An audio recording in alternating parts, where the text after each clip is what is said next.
আশা করি তোমরা সকলে ভালো আছো। তোমার চ্যানেলে তোমাদের সবাইকে স্বাগতম। তো আজকের আলোচনা হচ্ছে আমাদের অঙ্ক, এবং শুধুমাত্র অঙ্ক নিয়ে ছাত্রছাত্রীদের মনের মধ্যে একটা বড় বিভীষিকা রয়েছে। তো আজ আমি তোমাদের সামনে কিছু টিপস দেব, একদম পরিষ্কারভাবে বিষয়গুলো বুঝে নেবে এবং তারপর কাজবাজ শুরু করবে। আজকের টিপসটা কিন্তু একটু অন্যরকম। যারা একদমই অঙ্কে দুর্বল, একদমই অঙ্কে পড়াশোনা করতে পারো না, তারা অঙ্কে সবচেয়ে কম প্র্যাকটিস করে কিভাবে 60+ নম্বর সহজে পাবে তার একটা রূপরেখা আমি তোমাদের সামনে তুলে ধরবো। এর থেকে কম প্র্যাকটিস করে আর অঙ্কে 60 পাওয়া সম্ভব না, এর থেকে কম প্র্যাকটিস করে। এটা হলো প্রথম কথা। কিভাবে কি করতে হবে এবং কোন জায়গা থেকে কত মার্কস পাবে তার ডিটেলস আমি তোমাদের সামনে আজকে তুলে ধরবো। অর্থাৎ সম্পূর্ণ ক্লাসটা ভালো করে বোঝার চেষ্টা করো, এবং যে কথাগুলো বলবো সেইভাবে তোমরা যদি কাজগুলো করতে পারো তাহলে কিন্তু অঙ্কে তোমরা বাজিমাত করবে, এবং সবচেয়ে কম নম্বর যদি পাও তাও তুমি 60 মার্ক পাবে, এবং সবচেয়ে কম পড়াশোনা করে। এটুকু তোমাদের বলি। আমরা একদম পর করে প্রত্যেকটা বিষয় নিয়ে আসবো। আমি এখানে নোটস করে নিয়েছি তোমাদের বোঝানোর জন্য। পাটিগণিত, বীজগণিত, সম্পাদ্য, উপপাদ্য, প্রয়োগ, ত্রিকোণমিতি, পরিমিতি এবং রাশিবিজ্ঞান, এই হচ্ছে আমাদের অঙ্কের সিলেবাস, এবং এখান থেকেই আমাদের অঙ্ক আসবে। এবার কথা হচ্ছে, সব অঙ্ক স্যার আমি করতে পারবো না, কারণ আমি স্যার ভালো স্টুডেন্ট না, সব অঙ্ক আমার পক্ষে করা অসম্ভব ব্যাপার, সব অঙ্ক দেখলে আমার ব্রেন নষ্ট হয়ে যায়। আচ্ছা বাবা, সব করতে পারবো না, কিন্তু কিছু তো করতে পারবো, কিছু তো করতে হবে, কিছু না করলে তো আর কিছু পাওয়া যায় না। তো সেই কিছুটা, একদম সেই ন্যূনতম যেটা দরকার, আমি আজ তোমাদের সামনে সেটাই বলবো। প্রথম কথা যেটা বলবো, দেখো, শর্টের জন্য প্রচুর পড়াশোনা করতে হয়, বিষয়টা বুঝে নিতে হয়, বিষয়টা বুঝে করতে হয়, ক্যালকুলেশন পার্ট রয়েছে, অনেক বিষয় রয়েছে। আমি এখানে শর্টের কথা কিন্তু বলবো না। হ্যাঁ, তবে শর্ট থেকে কিছু নম্বর ক্যারি করা যায়, যেটা আমাদের এমসিকিউতে 6 মার্ক রয়েছে, শূন্যস্থানে 5 মার্ক রয়েছে, ট্রু ফলসে 5 মার্ক রয়েছে, 2 মার্কের কোশ্চেন রয়েছে আমাদের 10টা। এগুলোর জন্য তো বিভিন্ন টাইপসের প্রশ্ন আমাকে আসবে, বিভিন্ন টাইপসের প্রশ্ন প্র্যাকটিস করতে হবে। আমি কিন্তু সেগুলোর কথা বলবো না, কারণ সেইগুলো প্র্যাকটিস যদি করতে পারো, সেগুলো যদি ভালো করে পড়ো, বা প্রত্যেকটা কোষে দেখি শেষে যে শর্ট টাইপের প্রশ্নগুলো আছে সেগুলো যদি ভালো করে প্র্যাকটিস করো, প্রচুর প্রশ্ন কিন্তু তোমরা কমন পেয়ে যাবে, সেখান থেকেই পাবে। বই থেকে তুলে মানে একদম ওপেনলি প্রশ্ন আসে। এবার আমরা চলে আসি মূল জায়গায়। দেখো, পাটিগণিত, যেখান থেকে আমাদের একটা 5 মার্কের কোশ্চেন ইজিলি আমরা কিন্তু পেয়ে যেতে পারি। আমাদের দুটো অঙ্ক আসে 5 মার্কের, একটা 5 মার্কের। আমাদের পাটিগণিতে 3টে চ্যাপ্টার আছে। কি সরল সুদ কষা, চক্রবৃদ্ধি সুদ ও সময়ের বৃদ্ধি ও হ্রাস, এবং অংশীদারি কারবার। আমি কি বলছি, এখানে কি লিখেছি দেখো তো, সরল সুদ কষা। 3টে চ্যাপ্টার করার দরকার নেই, শুধুমাত্র সরল সুদ কষা চ্যাপ্টার থেকে অঙ্কগুলো করো, খুব ভালোভাবে প্র্যাকটিস করো, তাহলে দেখবে 5 পাবে। আর দুটো চ্যাপ্টার করার দরকার নেই। 5 মার্ক কমন পাওয়ার জন্য গ্যারান্টি সহকারে বলছি, সরল সুদ কষা থেকে অঙ্কগুলো করো। কোন অঙ্কগুলো করবে আমি এর আগেও বলেছি, আবার তোমাদের সামনে একবার একটু দেখিয়ে দিচ্ছি জাস্ট বিষয়টা। এই যে প্রয়োজনে তোমরা একটু স্ক্রিনশটও করে নিতে পারো, সরল সুদ কষা থেকে কি অঙ্কগুলো তোমাকে করতে হবে। ঠিক আছে, এই হলো সরল সুদ কষার অঙ্ক। আমি 2 মার্কের জন্য এবং 5 মার্কের জন্য দুটোই কিন্তু তুলে ধরলাম। জাস্ট এই অঙ্কগুলো একটু ভালো করে প্র্যাকটিস করো সরল সুদ কষা থেকে। ওকে, এবার দেখো, আমরা চলে আসবো বীজগণিতে। আমি প্রত্যেকটা বিষয় তোমাদের সামনে বলবো, বিষয়টা বুঝে নেবে। বীজগণিতের ক্ষেত্রে যে বিষয় আমাদের অনেক প্র্যাকটিস করতে হয়, এটা সূত্রের খেলা, আমরা সবাই জানি। আমাদের 3টে পার্ট রয়েছে, একচল বিশিষ্ট দ্বিঘাত সমীকরণ, ভেদ বা দ্বিঘাতকরণী, এখান থেকে যে কোনো একটা পার্ট তোমরা ভালো করে করতে পারো, অনুপাত ও সমানুপাত। কি বললাম, বোঝা গেল? এবার দেখো, যারা ভালো স্টুডেন্ট তাদের কথা বলবো যে তারা সব প্র্যাকটিস করো, কারণ 3টে অঙ্ক আমাদের 3 জায়গা থেকে আসবে, 3টে ভালোভাবে প্র্যাকটিস করতে হবে। কিন্তু যারা দুর্বল, কারণ আজকে তো একটু দুর্বলদের জন্য কথা হচ্ছে, বাদ দিয়ে পড়বো। কি বাদ দিয়ে পড়বো? দেখো, যদি সহজ চ্যাপ্টার বলতে হয় তাহলে কিন্তু একচল বিশিষ্ট দ্বিঘাত সমীকরণটা খুবই সহজতম চ্যাপ্টার, এবং অনুপাত ও সমানুপাতটাও কিন্তু খুব সহজতম চ্যাপ্টার। অর্থাৎ এই দুটো চ্যাপ্টার কিন্তু খুব সহজতম চ্যাপ্টার। ভেদ এবং করণিক এটাও সহজ, কিন্তু ছাত্রছাত্রীরা ভয় পায়, কেন জানি না। তো যাই হোক, এই দুটো চ্যাপ্টার অন্তত পাখির চোখ করে রাখো, তাহলে কিন্তু তুমি ন্যূনতম যে দুটো অঙ্ক, এমনকি দুটোই তুমি কমন পেয়ে যেতে পারো। ঠিক আছে, তো এই দুটো চ্যাপ্টার কিন্তু ভালো করে করো, চেষ্টা করবে ভালো করে করার। তাহলে কি অঙ্কগুলো করবে আমি একবার একটু দেখে নিই।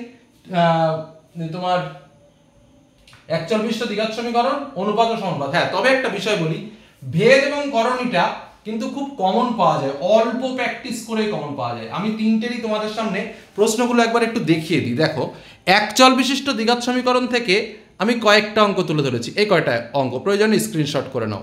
আর দ্বিঘাতকরণী এবং ভেদ থেকে জাস্ট এই কটা অঙ্ক দেখো, একদিকে দ্বিঘাতকরণী রেখেছি আর একদিকে ভেদ রেখেছি।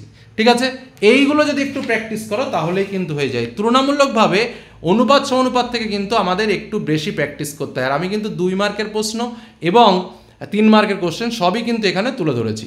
তাহলে দেখো, ভেদ এবং দ্বিঘাতকরণী থেকে এই প্রশ্নগুলো প্র্যাকটিস করবে, আর তোমার একচল বিশিষ্ট দ্বিঘাত সরণী থেকে এই প্রশ্নগুলো প্র্যাকটিস করবে, আর যেটা বললাম আমি অনুপাত ও সমানুপাত থেকে এই যে প্রশ্নগুলো বললাম এই প্রশ্নগুলো ভালো করে প্র্যাকটিস করলেই কিন্তু বীজগণিতের কেল্লা পথে। এবার যারা দুর্বল, যারা মনে করছে স্যার এতগুলো আমরা প্র্যাকটিস করতে পারবো না, রেখে দাও বীজগণিত, তারা রেখে দাও বীজগণিত, আমি ওটা নিয়ে বেশি প্রেশার করবো না। যদি পারো করো, যদি না পারো রেখে দাও, কারণ নম্বর তোলার অনেক অনেক জায়গা রয়েছে। এবার আসবো আমাদের আসল জায়গা, যেটা হচ্ছে আমাদের উপপাদ্য। যে 5 মার্ক কিন্তু ছাত্রছাত্রীদের পেতেই হবে, বিশেষ করে যারা দুর্বল তাদের তো একদম যে কোনো মূল্যে পেতে হবে। অনেকে বলবে দুটো করো একটা কমন পাবে, একটা করো একটা কমন পাবে, 3টে করো একটা কমন পাবে, একদম ঠিক বলবে। কমন পেয়ে গেলে 100% লাকি, আর না পেলে তুমি একখানা গালাগালি দিয়ে চলে আসবে, তাতে কার কি হবে? কারোর কিচ্ছুটি হবে না, যা হবার তোমারই হবে, রেজাল্ট খারাপ হবে, মার্কস কম পাবে। এবার আমি যেটা বলবো, সাজেশন দিতে হয় সাজেশনের মতন করে, যাতে করে আমার লস না হয়, তাই তো?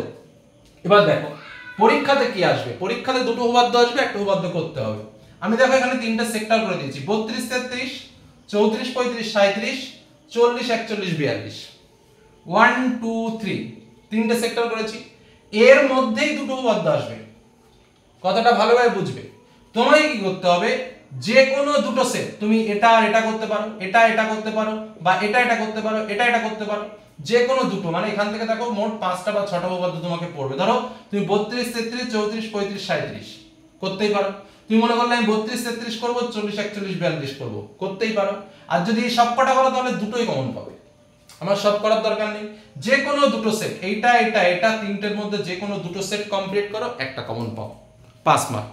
কিছু করার নেই, এটুকু তোমায় করতে হবে 5 মার্কের জন্য। হলো প্রয়োগ, আমি বলছি না প্রয়োগ করার কথা, কারণ প্রয়োগ গ্যারান্টি দিয়ে কমন আনা যায় না, তবু ইম্পর্টেন্ট প্রয়োগ আমি তোমাদের এর আগেও বলেছি। যদি কেউ দেখতে চাও আমি তোমাদের জন্য একবার একটু ছোট্ট করে দেখিয়েও দিতে পারি যে স্যার কোন প্রয়োগগুলো আমরা ভালো করে পড়বো, সেটা আমি বলে দিতে পারি। ও সম্পাদ্যটা বলিনি নাকি, বলেছি সম্পাদ্য পরিবৃত্ত, একটাই ভালো করে প্র্যাকটিস করো, একটাই কমন পাবে পরিবৃত্তটা। আচ্ছা প্রয়োগ, অনেকে বলে যে স্যার প্রয়োগ কোনগুলো পড়বো, আমি আগেও বলেছি, তবু আরও একবার তোমাদের সামনে দেখিয়ে দিই, যদি সময় পাও তাহলে প্রয়োগের জন্য এই প্রয়োগগুলো একটু প্র্যাকটিস করে নেবে। এই যে প্রয়োগগুলো আমি তোমাদের সামনে স্ক্রিনে তুলে ধরছি, পেজ নম্বর উল্লেখ করা রয়েছে, এই প্রয়োগগুলো একটু দেখে নেবে, এর থেকে আর কিছু বলার নেই, ঠিক আছে? এবার আমরা আসবো তার পরের পার্ট, যেটা রয়েছে আমাদের ত্রিকোণমিতি। দেখো ত্রিকোণমিতিতে আমাদের অনেকগুলো পার্ট রয়েছে, কোন পরিমাপের ধারণা রয়েছে, অনুপাত ত্রিকোণমিতিক অভেদাবলী রয়েছে, পুরক্ষণের ত্রিকোণমিতিক অনুপাত রয়েছে, ত্রিকোণমিতিক অনুপাতের প্রয়োগ অর্থাৎ উচ্চতা দূরত্ব। যারা দুর্বল তাদের আমি বলবো শুধুমাত্র উচ্চতা দূরত্বের দিকে লক্ষ্য রাখো, কারণ এখান থেকে একটা 5 মার্কের প্রশ্ন আসবে, এবং এই 5 মার্কের প্রশ্নটা খুব অল্প কয়েকটা প্রশ্ন প্র্যাকটিস করলেই হয়, এই 5 মার্কটা করো। হ্যাঁ, যদি মনে হয় যে না আমি আরো ভালো করে করবো, তাহলে করো না, অন্য যে 3টে চ্যাপ্টার আছে সেই 3টে চ্যাপ্টার ভালো করে করো। আমি প্রশ্ন দিয়ে দিচ্ছি, দেখো আমি পরপর বলেও দিচ্ছি তোমাদের সামনে, কোন পরিমাপের ধারণা থেকে এই যে কটা প্রশ্ন রয়েছে এ কটা অঙ্ক প্র্যাকটিস করো, ঠিক আছে? তারপরে দেখো তোমাদের বলে দিচ্ছি ত্রিকোণমিতির অনুপাত এবং ত্রিকোণমিতির অভেদাবলী থেকে একটু বেশি অঙ্ক আমাদের করতে হয়, এগুলো প্র্যাকটিস করো। পুরক্ষণের ত্রিকোণমিতিক অনুপাত এ কটা প্র্যাকটিস করো। যারা একদম কিছুই করবে না, সব থেকে কম পড়ে কমন পাবে, তাদের জন্য বলবো এই উচ্চতা দূরত্ব অর্থাৎ নিচের দিকে যে কটা অঙ্ক দেখতে পাচ্ছ, বিশেষ করে গোল করে দেওয়া আছে, ওই অঙ্কগুলো একদম চোখের মানে নিমেষে করতে হবে, সেইভাবে টার্গেট নিয়ে এই কটা অঙ্ক প্র্যাকটিস করো, 5 পাবে, দেখে নাও। এই অঙ্কগুলো প্র্যাকটিস করো তাহলেই কিন্তু 5, আর এই কটা অঙ্ক প্র্যাকটিস না করলে কিন্তু হবে না। উচ্চতা দূরত্বতে 5 মার্ক পাওয়াটা খুব বেশি কঠিন হলো। আমি যদি একটা চ্যাপ্টার ভালো করে পড়ি, আমি অন্য 3টে বাদই দিলাম, হলো। এবার আমরা আসবো পরিমিতি। পরিমিতির ক্ষেত্রে যদি আমি বলি যে দেখো পরিমিতিতে তো আমাদের অনেকগুলো চ্যাপ্টার রয়েছে, কি কি রয়েছে? আয়তঘন, লম্ববৃত্তাকার চোঙ, গোলক, লম্ববৃত্তাকার শঙ্কু, বিভিন্ন ঘনবস্তু সংক্রান্ত সমস্যা। আমি স্যার অত প্র্যাকটিস করতে পারবো না, অত পড়তে পারবো না, আচ্ছা ঠিক আছে, পড়ার দরকার নেই। তাহলে এক কাজ করো না, এই আয়তঘন আর বিভিন্ন ঘনবস্তু সংক্রান্ত সমস্যা, এই দুটো চ্যাপ্টার ফার্স্ট আর লাস্ট দিলাম, এই দুটো চ্যাপ্টার অঙ্কগুলো করো, কারণ এই দুটো চ্যাপ্টারের অঙ্কগুলো যদি তুমি করো তাহলে একটা 4 মার্ক তুমি কমন পাবে। আর বাদ বাকি যে আরো 3টে চ্যাপ্টার রয়েছে সেগুলো করলে আরেকটা কমন পাবে। এবার এমনও কপাল হতে পারে যে এই দুটো চ্যাপ্টার করলে তুমি দুটোই কমন পেতে পারো, এই জন্য আমি এই দুটো চ্যাপ্টারের কথা বলেছি এবার, ঠিক আছে? একটা তো কমন পাবে গ্যারান্টি 4 মার্ক, এমন হতে পারে যে দুটো চ্যাপ্টার থেকে দুটো চলে এসছে, অর্থাৎ 8 মার্কই কমন চলে এসছে, যে কারণে এই দুটো চ্যাপ্টারের অঙ্ক ভালো করে করো। আমি বলে দিচ্ছি কোন কোন অঙ্কগুলো প্র্যাকটিস করবে, খুবই অঙ্ক কয়েকটা অঙ্ক রয়েছে, টোটাল চ্যাপ্টারে টোটাল অঙ্ক অল্প অঙ্ক, কয়েকটা অঙ্ক। দেখো আয়তঘন থেকে কয়েকটা অঙ্ক রয়েছে, লম্ববৃত্তাকার চোঙ থেকে কটা, গোলক থেকে কটা, লম্ববৃত্তাকার শঙ্কু থেকে কটা, ঘনবস্তু সংক্রান্ত উপপাদ্য থেকে কটা। এই হলো আমাদের টোটাল অঙ্কের লিস্ট। প্রয়োজনে স্ক্রিনশট করে নাও এবং এইভাবে কিন্তু প্র্যাকটিসটা করবে। আয়তঘন, লম্ববৃত্তাকার চোঙ, গোলক, লম্ববৃত্তাকার শঙ্কু, বিভিন্ন ঘনবস্তু সংক্রান্ত বাস্তব সমস্যা আমি সব তুলে ধরেছি। কিন্তু তোমরা কি করবে, এই দুটো আয়তঘন আর বিভিন্ন ঘনবস্তু সংক্রান্ত সমস্যা, এই দুটো চ্যাপ্টারের অঙ্ক যদি করতে পারো তাহলে কিন্তু 4 মার্ক তো গ্যারান্টি পাবে, এমনকি 8 মার্কও কমন পেতে পারো। ঠিক আছে, এবার আসবো রাশিবিজ্ঞান। রাশিবিজ্ঞানে তো অনেক কিছু আছে, সংখ্যাগুরু মান, মিন, মোড, তারপরে তোমার মধ্যমা, গড়, যাই হোক এগুলো সব রয়েছে। পরীক্ষাতে কি আসবে আমাদের, পরীক্ষাতে একটা তো কমন আসবেই, যেটা হচ্ছে সংখ্যাগুরু মান। তাহলে আমি সংখ্যাগুরু মানের বইয়ে যে অঙ্কগুলো রয়েছে সেই অঙ্কগুলো যদি ভালো করে প্র্যাকটিস করি, বেশি অঙ্ক নেই সংখ্যাগুরু মানের, সব মিলে 8 থেকে 10টা অঙ্ক হবে, তাহলে কিন্তু আমি এই রাশিবিজ্ঞানের এই 4 মার্কটা ইজিলি কমন পেতে পারি। বোঝা গেল কি বললাম? হ্যাঁ, আর বাদ বাকি যে আর 3টে আছে সংখ্যাগুরু মান বাদ দিয়ে আমি যদি গড়, মধ্যমা এগুলো যদি প্র্যাকটিস করি তাহলে তো স্বাভাবিকভাবে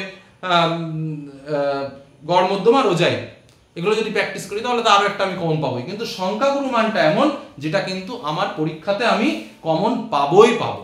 তাহলে আমি যদি শুধু সংখ্যাগুরু, যারা পারবো না, দুর্বল, তারা শুধু সংখ্যাগুরু মানটা প্র্যাকটিস করি ভালো করে, তারপরে ওগুলো আমি এবার, এটা হচ্ছে বেস।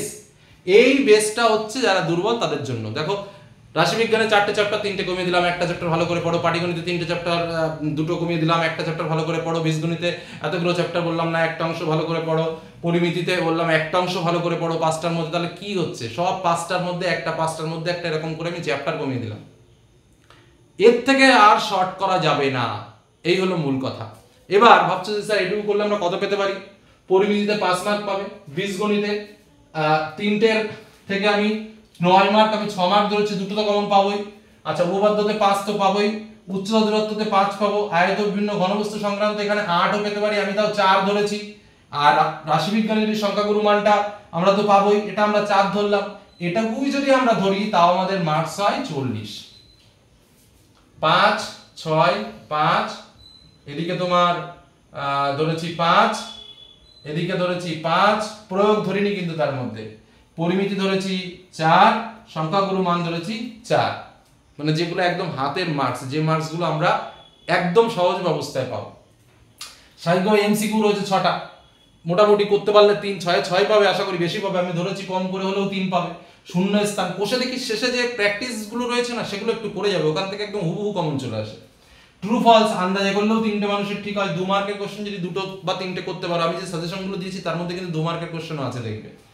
তাতে তোমরা অন্তত পক্ষে 10টার মধ্যে আমি ধরেছি 2টো বা 3টে অঙ্ক তো ভালোভাবে পড়বে। এটাও যদি তোমরা করতে পারো তাও 53 মার্কস কিন্তু তোমাদের হয়। আর প্রজেক্টে রয়েছে আরো 10 মার্ক, তাহলে স্বাভাবিকভাবে 63 মার্ক, অর্থাৎ 60 মার্ক কিন্তু প্লাস করাটা খুব বেশি কষ্টের কাজ না। কটা দিন লাগবে এই কটা অঙ্ক প্র্যাকটিস করতে, একবার একটু ভেবে দেখো তো। এর থেকে শর্টকাট মেথড, শর্টকাট সাজেশন আর অঙ্কে দেওয়া সম্ভব নয়। এটুকু বলে আজকের আলোচনা শেষ করলাম। ভালো লাগলে লাইক করো, ধন্যবাদ।